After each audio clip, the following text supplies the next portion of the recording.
What a round, what a fight this has been. Fight of the night, fight of the year. You have witnessed history here tonight.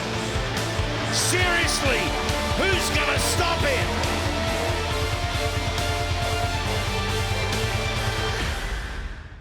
It's Hammer Time, the main event of the kickboxing industry, whatever the discipline, wherever it happens. We've got it covered. News, reviews, previews, fights, features. The Hammer himself, Mark Castanini. I'll start with this one. 2013, where are we at in terms of domestic fighter quality?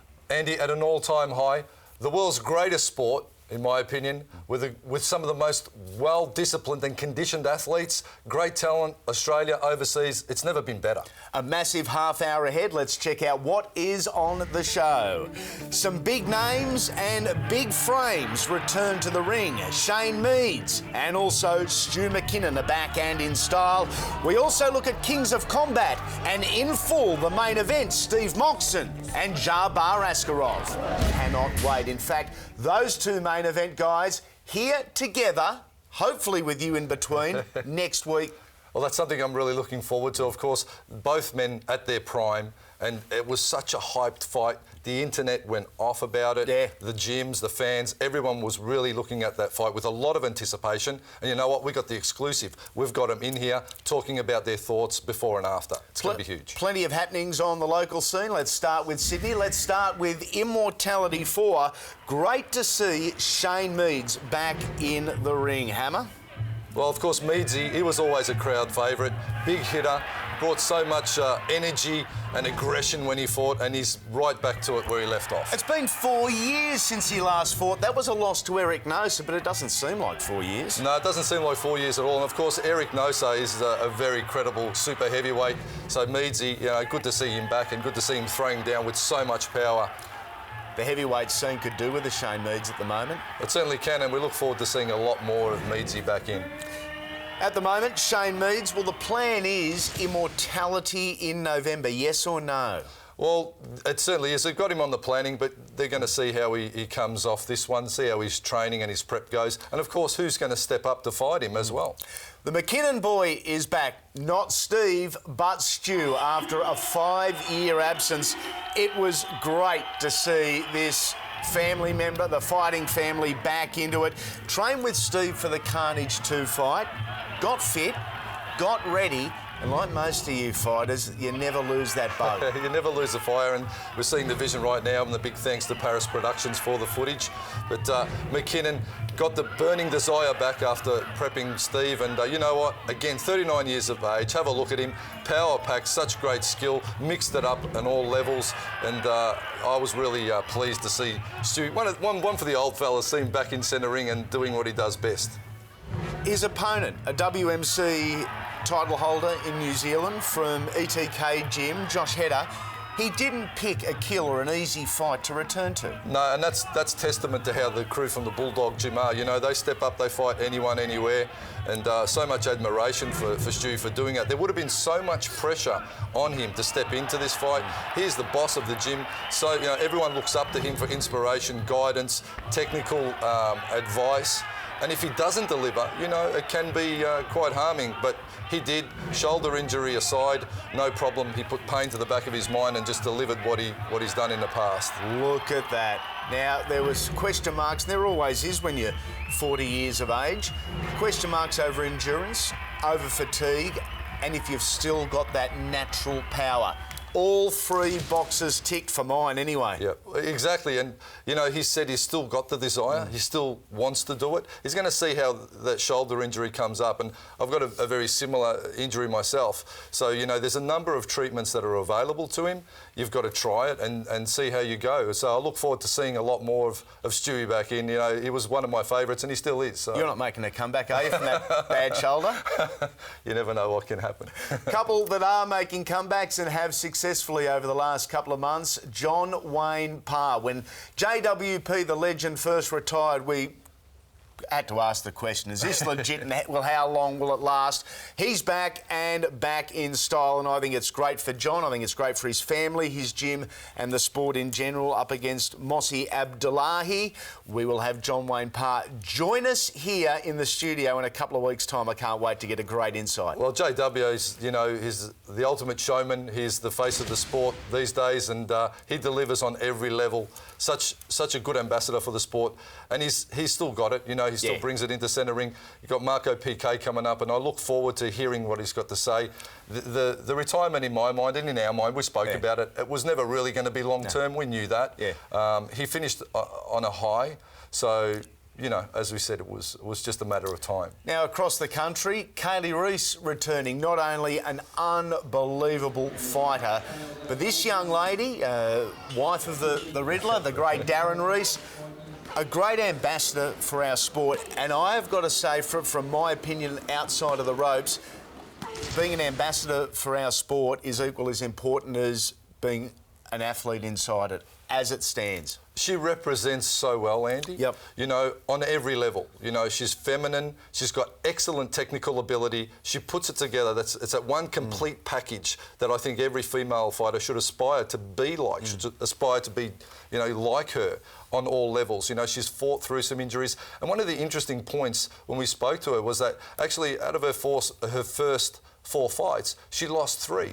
So there's the resilience in attitude, mental, you know, ability to come back from that. You know, you've got to fight the demons in your head and go, really, is this sport for me? And she's done that, and she's come out with not 1 but 4 world titles. And, you know, women's named the female fighter of the year last year. It doesn't get any bigger than that. Hammer, I think the next generation of the sport is in great hands when you've got, and I'll just pluck a few names out, but Kaylee Reese, John Wayne Parr, the McKinnon boys, Nathan Corbett, older statesmen of the industry around to guide inside and outside of the ring this next generation.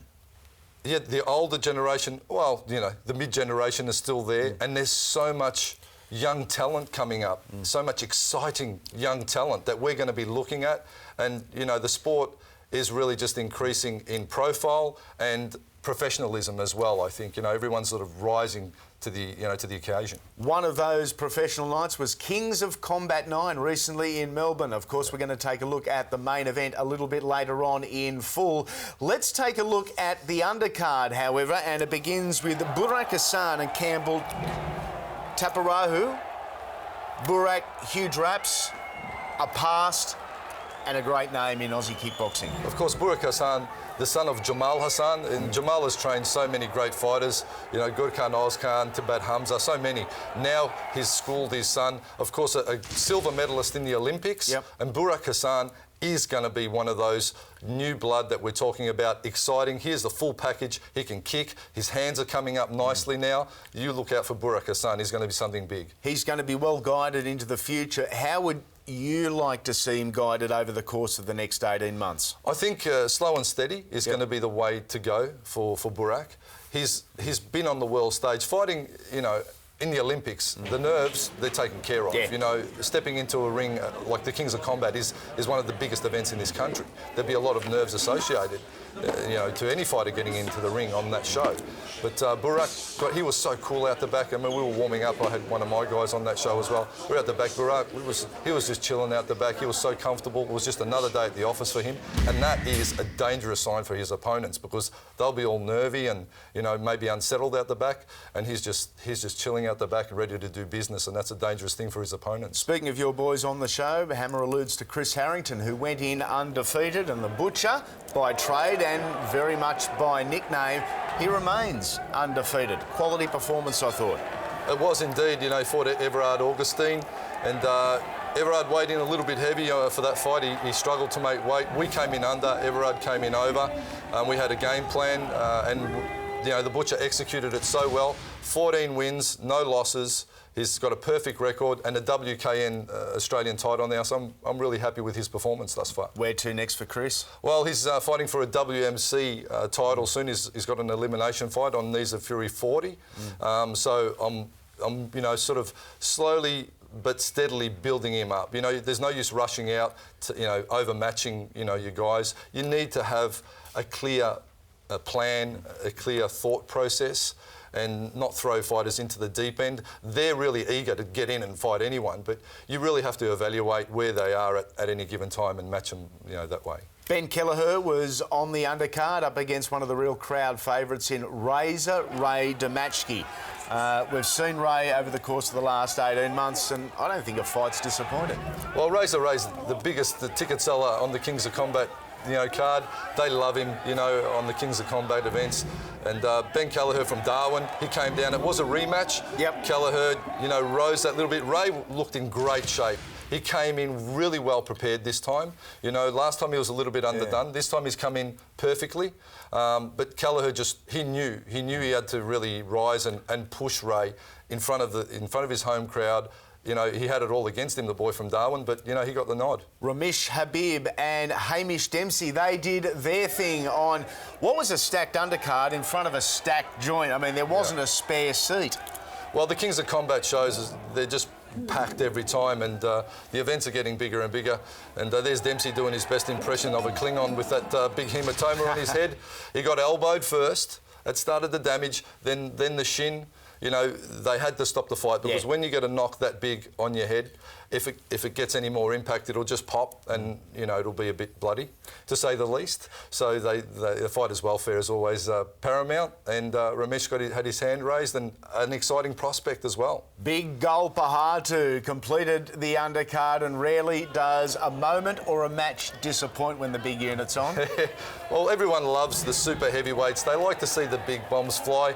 You know, I suppose what they lack in sometimes in finesse and speed, they make up for with heart and grunt and just raw power. And, you know, that's really what Gul Pahatu delivers all the time. He just brings it to centre ring. And, you know, fighting one of the boys from the EFG gym up in Sydney, you know you're going to have a tough fight. And it was toe-to-toe when they let the leather fly, and I'm surprised those gloves just didn't pop under the impact. So the undercard taken care of. It was the highest possible quality. After the break, the main event in full. It is Stone Cold Steve Moxon and Jabbar Askarov.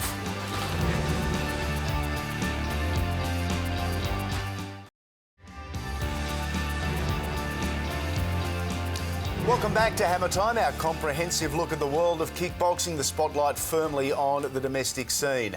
And so far in 2013, the biggest fight of the year, Steve Moxon, Jabbar Askarov.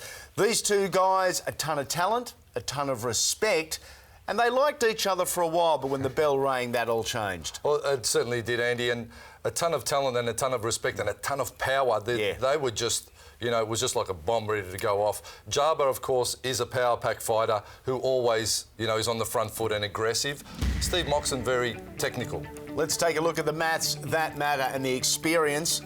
Look at this Jabbar. 111 fights for 81 wins. The knockout percentage, though, firmly in favour of the man they call Stone Cold Steve Moxon, who over the last couple of years has split time between boxing and kickboxing. He is back and with a vengeance. Here he is, Steve Moxon, coming off a couple of losses in A1 to Johan Leiden and Glory 5 to the very talented Jordan Watson. This is Jabbar Askarov, a 5-fight win streak, Hammer, and a dude you don't want to screw with. I think Jabbar came into this fight really, really confident. He has a similar fighting style to Jordan Watson with a whole lot more power.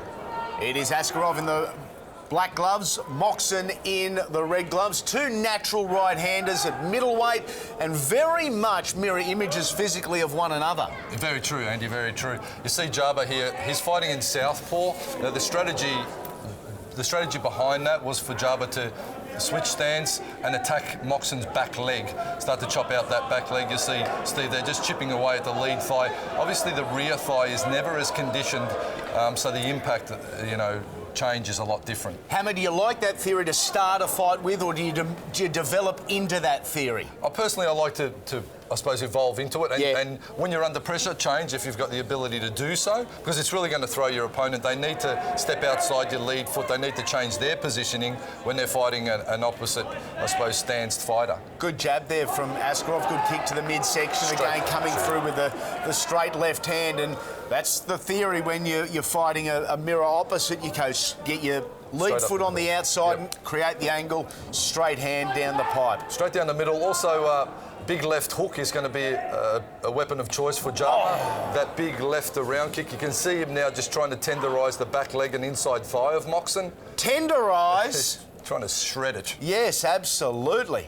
But Steve's, that's a clever fight plan that Moxon and Dave Ashmore have composed for this one. Up on the balls of the feet, moving around nice and light. You see him circling away from the power side of Jabba now, so he's had to change his lateral movement, so he stays away from that left hand. If he circles to his right, he's going to go straight into that left. Hammy, you're probably going to see the markings and the bruisings more so on Jabbar than you are Moxon because of the skin tone. Look at the welts on the legs of Jabbar Askarov already. Oh, crippling!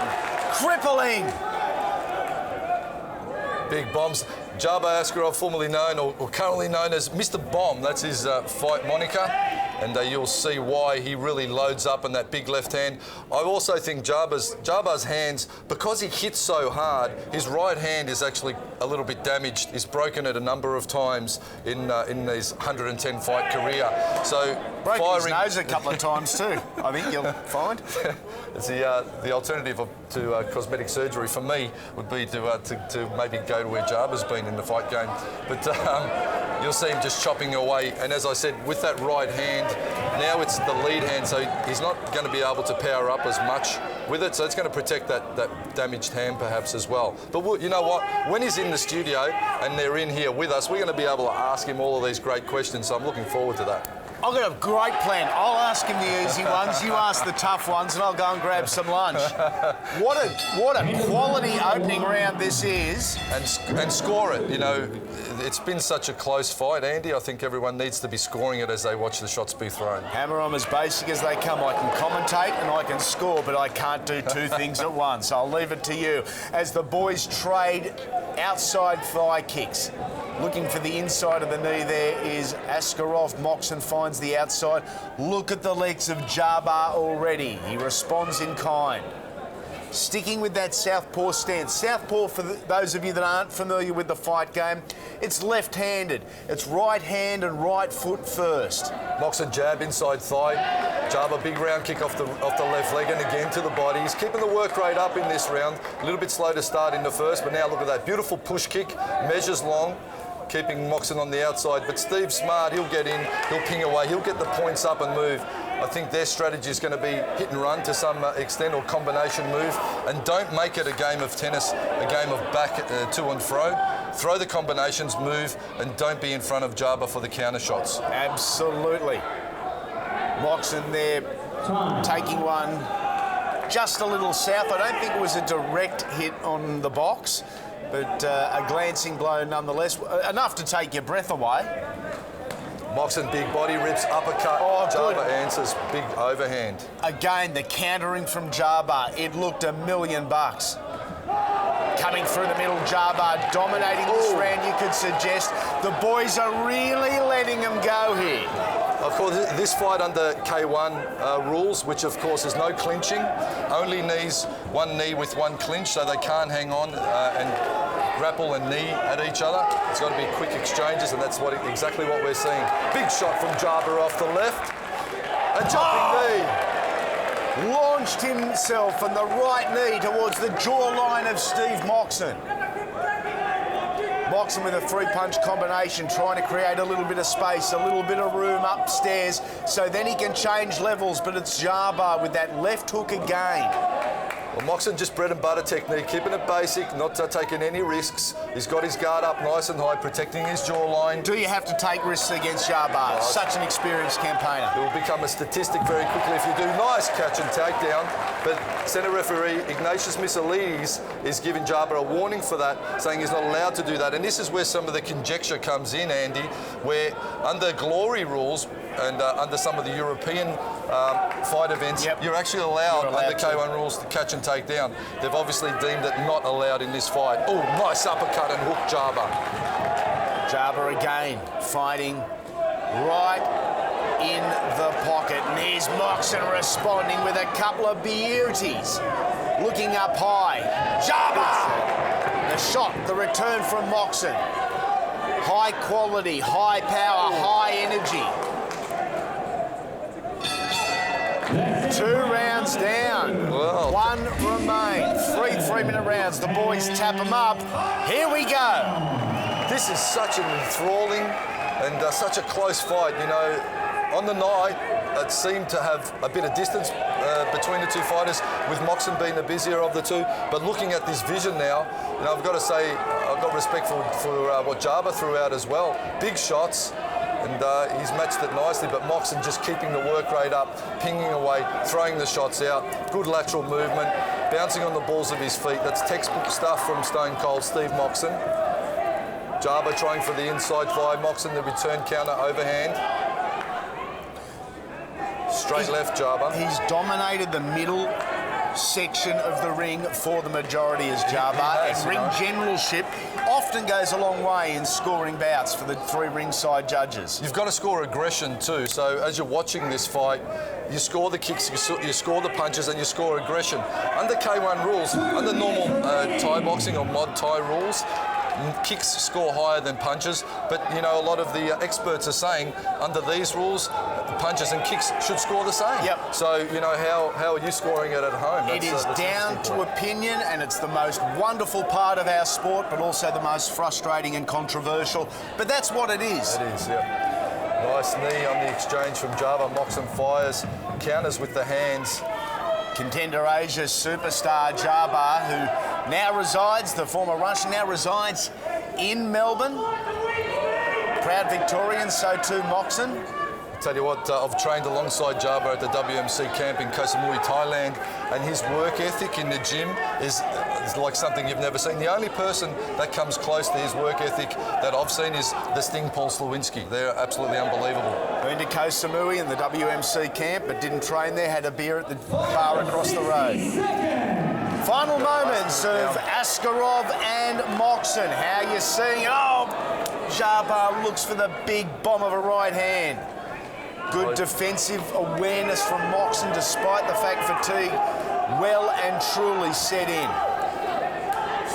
Moxon firing back, and it's been that constant work rate, inside, outside thigh, straight punching from Moxon that will probably make him the decision on the judges' scorecards be looking favourable for him. But Jarba aggressive, walking forward, big shot off the left, big switch round kick, pushing the pace all the way down to the final bell now, Askarov. Spinning back fist from Askarov. Oh! Spinning heel kick. He's pulling out all the tricks in the dying moments of the 3rd round, Askarov. The crushing Russian, Jarba Askarov, the crowd favourite here. He's trying to do exactly that. Oh! Moxon down. Slip rule. And bell sounds. Both guys raise their hands. Now that's 9 minutes of action. Well, of course, they both thought they won it, and looking at that vision, it's easy to see why. Look at the faces of the two guys. So close. Both are confident. Judge scored the contest 28-29 to the blue corner. 1 point. One. Your second judge scored the contest 28-29 to the red corner. 1 point. We're Even. split. You're even. Scored the contest. The judge scored the contest 28-30. Declaring your winner, blue corner, Stone Cold Steve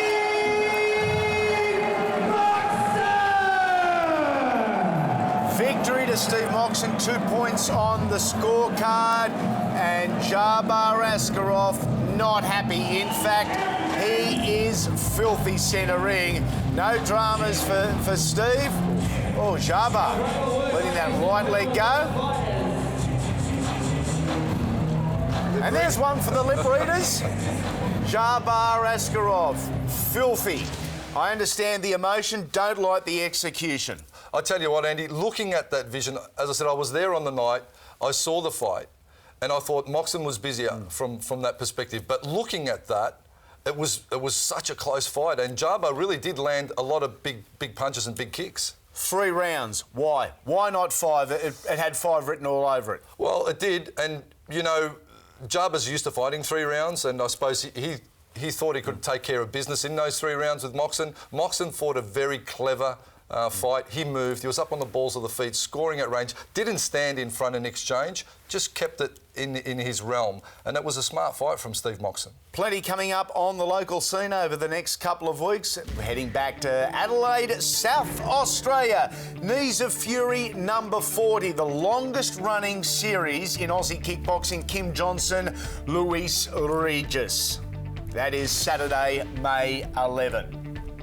On June the 1st at the Logan Metro Centre in Queensland, Muay Thai at the Metro number 6, Aaron TS2 Lee. He is the main event there, but it's the main event guys from the show we've just seen. Jabbar Askarov and Steve Moxon both in the studio. Kaylee Reese, a profile on the West Australian, she's back. And Hammer takes a look at the front kick, the do's, the don'ts, the whys, and the why nots. Well, the push kick, the most basic kick in the trade, and some great insights there. A big first week. We're here every week. We'll catch you next Wednesday on Hammer Time.